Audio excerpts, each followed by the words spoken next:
दोस्तों, मेरी मौसी बहुत सुंदर और जवान औरत थी। मेरी मौसी की उम्र करीब 30 साल होगी, लेकिन मेरी मौसी को देखकर कोई यह नहीं कह सकता था कि वह 30 साल की है। एक दिन रात में मौसी ने मुझे अपने कमरे में बुलाया।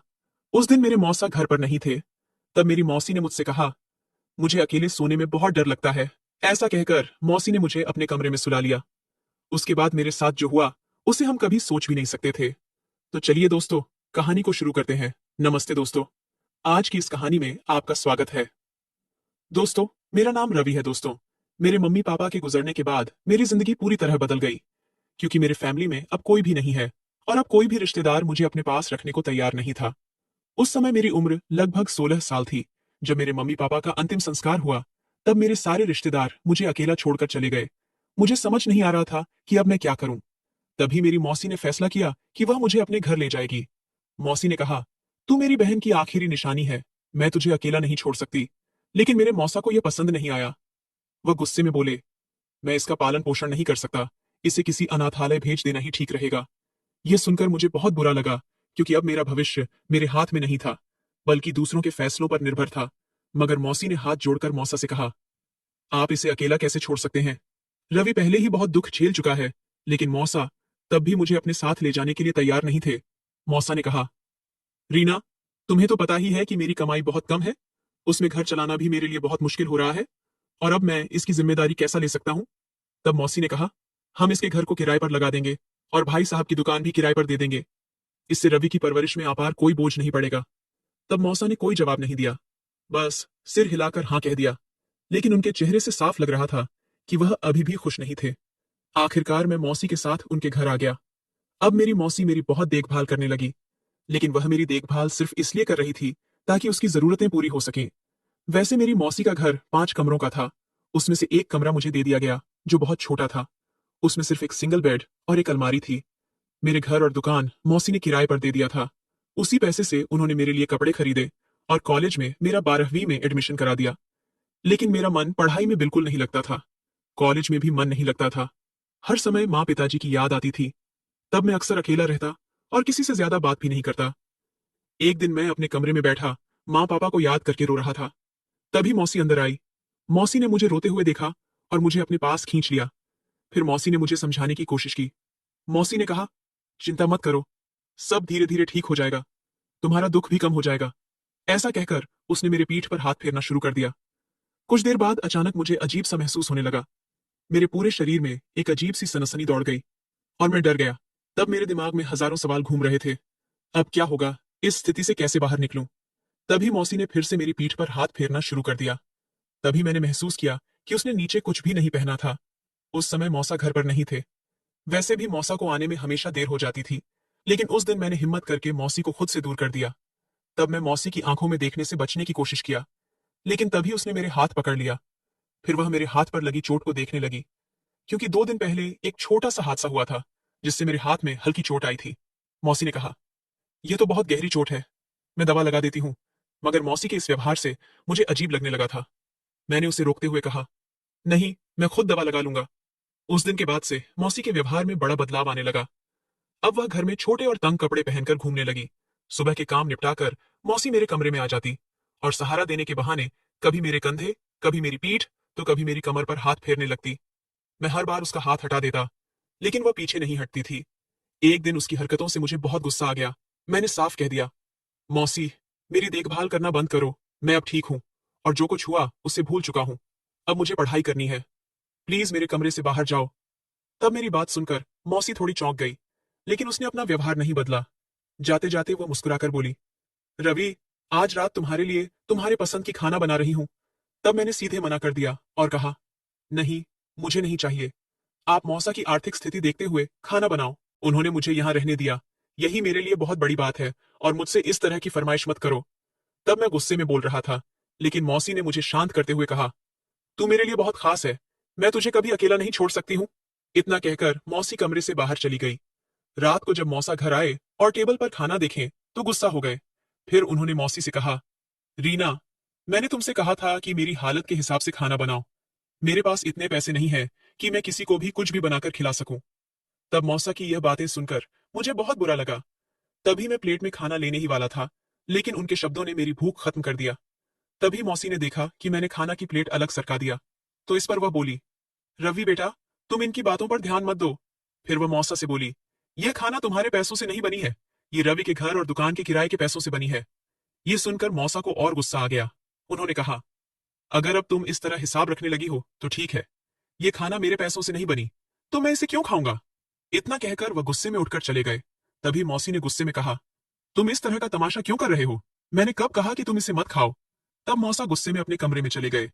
इधर मैं भी बहुत परेशान हो गया, क्योंकि एक तरफ मौसा मुझसे हमेशा गुस्से में रहते थे और दूसरी तरफ मौसी मेरे साथ अजीब हरकतें करने का मौका ढूंढती रहती थी। अगर मौसा को यह पता चल जाता कि हमारे बीच ऐसा कुछ हो रहा है, तो वह मेरे और मौसी के साथ क्या करेंगे, ये सोचकर ही मेरे रोंगटे खड़े हो जाते थे। तब मैं यह सब सोचते हुए अपने कमरे की तरफ बढ़ा। तभी मौसी ने मेरा हाथ पकड़ लिया और बोली, छोड़ो ना, उनका तो रोज का ही ड्रामा है, तुम बस बैठो, तुम्हारे लिए ही मैंने खासकर स्पेशल खाना बनाई है। और मेरी इच्छा ना होते हुए भी मुझे उसे खाना पड़ा।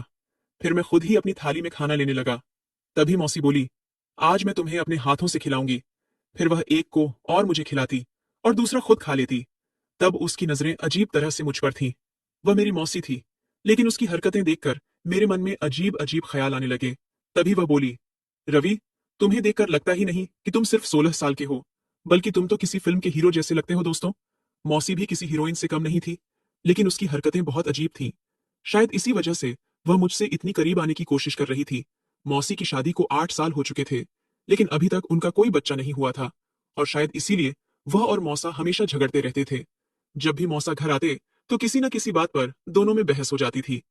एक दिन मैं नहाकर वॉशरूम से बाहर निकला और बाल पहुंचते हुए अपने कमरे में चला गया। तभी मौसी मेरे कमरे में आई और बोली, रवि, नाश्ते में क्या खाओगे। तब मैंने जवाब दिया, मौसी, जो रोज बनता है वही खा लूंगा। इतना कहकर मैं फिर से तौलिए से अपने गीले बाल पोंछने लगा। तब जल्दी में होने के कारण मैंने तौलिया टेबल पर ही रखा और कॉलेज के लिए तैयार होने लगा। तभी मौसी मेरे पास आई और बोली, तुम्हें तो अपनी देखभाल करनी भी नहीं आती। फिर उसने मेरा हाथ पकड़कर मुझे बेड पर बैठा दिया और खुद तौलिया लेकर मेरे बाल पोंछने लगी। तब मुझे यह सब बहुत अजीब लग रहा था, क्योंकि मैं अब छोटा बच्चा नहीं था कि मौसी मेरे सारे काम करें। मैंने उसे रोकने की बहुत कोशिश किया, लेकिन तभी अचानक दरवाजा खुला और मौसा सीधे कमरे में आ गए। मौसा यह सब देखकर गुस्से में लाल हो गए। फिर उन्होंने गहरी आवाज में कहा, तुम्हें सिर्फ इसकी ही चिंता है, बाहर आओ और मुझे नाश्ता दो, मुझे देर हो रही है। इतना कहकर मौसा गुस्से में कमरे से बाहर चले गए। तब मैंने तुरंत मौसी से कहा, मैं खुद अपना सिर पोंछ सकता हूँ, आप जाइए और मौसा को नाश्ता दीजिए। फिर मैंने मौसी के हाथ से तौलिया झटके से लिया और बेड पर फेंक दिया। फिर जल्दी से अपने बाल ठीक किया, कॉलेज बैग उठाया और बिना नाश्ता किए घर से निकलने लगा। जैसे ही मैंने दरवाजे से बाहर कदम रखा, मौसा की तेज आवाज सुनाई दी, तेरे दिमाग में गोबर भरा है क्या। रवि अब छोटा बच्चा नहीं रहा, वह जवान लड़का है और तू बेधड़क उसके कमरे में घुसी चली आती है। मुझे सब समझ में आ रहा है, तुम दोनों क्या कर रहे हो। तब मौसा की इन बातों ने मेरे कदम वहीं रोक दिए। एक पल के लिए तो मैं कुछ समझ ही नहीं पाया। फिर मेरे दिमाग में तरह तरह के ख्याल आने लगे। फिर सोचने लगा कि मेरे साथ यह सब क्या हो रहा है, लेकिन मुझे कुछ भी समझ नहीं आ रहा था और मौसा की बातें मुझे बहुत अजीब लग रही थीं। मैं फिर सोचने लगा कि शायद मौसा गुस्से में यह सब बोल रहे हैं। उस दिन मेरा किसी भी काम में मन नहीं लग रहा था। शाम को जब मैं घर लौटा तो मैंने शांति से बैठकर सोचा और फैसला किया कि मुझे जल्दी से जल्दी अपने पैरों पर खड़ा होकर इस घर से निकल जाना चाहिए। लेकिन जो कुछ उसके बाद हुआ, उसने मेरे होश ही उड़ा दिए। रोज रात को मौसी मुझे दूध और बादाम देती थी और कहती थी, इसे खाकर सो जाओ, इससे तुम्हारा शरीर तंदुरुस्त रहेगा। तब मैं रोज दूध और बादाम खा लेता था, लेकिन जैसे ही मैं दूध पीता, मुझे इतनी गहरी नींद आ जाती कि फिर चाहे कुछ भी हो जाए, मुझे होश ही नहीं रहता। सुबह उठने के बाद मुझे बहुत अजीब लगता था, जैसे मैंने कोई भारी काम किया हो। मेरा शरीर बहुत थका हुआ महसूस होता था, लेकिन मैं इसे नजरअंदाज कर देता था। एक दिन मैं अपने कमरे में पढ़ाई कर रहा था, तभी मौसी दूध लेकर आई और बोली, रवि बेटा, लो, दूध पी लो। तब मैंने दूध पीने से मना कर दिया। इस पर मौसी नाराज हो गई और बोली, ऐसा मत सोचो कि यह दूध तुम्हारे मौसा के पैसों से आया है। ये तुम्हारे पापा के घर और दुकान के किराए से आया है। मैं बस चाहती हूँ कि तुम्हारी सेहत अच्छी रहे। तब मैंने फिर से कहा, नहीं मौसी, मैं आज से दूध नहीं पीऊंगा। सच तो यह था कि मौसा की आर्थिक हालत देखकर मुझे दूध लेने का मन ही नहीं करता था, लेकिन असली वजह कुछ और थी। अब धीरे धीरे मुझे समझ आ रहा था कि दूध पीने के बाद मुझे इतनी गहरी नींद क्यों आती थी। अब मौसी मेरे बहुत करीब आ गई। उसने हल्के कपड़े पहने थे। फिर उसने मेरी पीठ पर हाथ फेरते हुए कहा, रवि, अगर तुम्हारी तबीयत खराब हो गई तो मैं बर्दाश्त नहीं कर पाऊंगी। तब मुझे बहुत अजीब लग रहा था। मेरे मन में सवाल आ रहा था कि मौसी मेरे इतने करीब क्यों आ रही है? आखिर वह मुझसे क्या चाहती है? फिर उसने दूध का गिलास उठाया और जबरदस्ती मेरे मुंह से लगा दिया। तब मेरी इच्छा ना होते हुए भी मुझे दूध पीना पड़ा। लेकिन मौसी का ऐसा करने के पीछे कोई और ही वजह थी, जो मुझे धीरे धीरे समझ आ रही थी। दूध पीने के बाद तुरंत ही मौसी कमरे से बाहर चली गई। तब मेरी परीक्षा नजदीक थी, इसलिए मैंने सोचा कि आज रात तक जाग कर पढ़ाई करूंगा। लेकिन दूध पीने के बाद अचानक मेरा सिर भारी हो गया और मुझे बहुत गहरी नींद आने लगी। तब मैं खुद को जगाए रखने की पूरी कोशिश कर रहा था, लेकिन मुझे झपकी आने लगी और फिर मैं गहरी नींद में चला गया। आधी रात को मुझे ऐसा महसूस हुआ कि कोई मेरे ऊपर बैठा हुआ है। तब मुझे बहुत अच्छा लग रहा था, लेकिन मेरी आंखें नहीं खुल रही थी। मैं पूरी कोशिश कर रहा था, लेकिन मेरी नींद इतनी गहरी थी कि मेरा शरीर जैसे सून हो गया था। तब मुझे किसी की आवाज भी सुनाई दी, जो या तो किसी बिल्ली की थी या किसी औरत की। मैं कुछ समझ नहीं पाया। सुबह जब मेरी नींद खुली तो मेरा शरीर बहुत थका हुआ महसूस हो रहा था। फिर मैंने बेड पर बैठकर देखा तो कमरे में मेरी किताबें बिखरी पड़ी थी। तभी मुझे याद आया कि मैं पढ़ते पढ़ते ही सो गया था, लेकिन सुबह मेरी सारी किताबें टेबल पर सही तरीके से रखी हुई थी। सबसे अजीब बात यह थी कि मेरी चादर दूसरी तरफ पूरी अस्त व्यस्त पड़ी थी, जैसे कोई मेरे साथ वहां सोया था। यही सब देखकर मेरे सिर में चक्कर आने लगे। फिर मैंने अपना सिर पकड़ लिया और वॉशरूम में जाकर ठंडे पानी से अपना चेहरा धोया। फिर मैं वापस कमरे में आया तो देखा कि मेरे बेड पर किसी का एक झुमका पड़ा था। तब मैं सोचने लगा कि रात भर मेरे कमरे में कौन था और यह झुमका किसका है। फिर मैंने झुमका उठाया और सोचते हुए वहीं बैठ गया। तभी अचानक दरवाजा खुला और मौसी अंदर आई। तब वह बहुत घबराई हुई लग रही थी। उसके बाल भी गीले थे, जैसे उसने अभी अभी नहाया हो। तब मैंने जल्दी से झुमका अपनी मुट्ठी में दबा लिया। फिर मैंने पूछा, मौसी तुम इतनी घबराई हुई क्यों हो? इस पर वह बोली, कुछ नहीं, बस तुम्हारी चादर ठीक करने आई थी। तब मैंने कहा, नहीं मौसी, मैं खुद कर लूंगा, तुम चिंता मत करो। लेकिन उसने जिद की, नहीं, मैं ही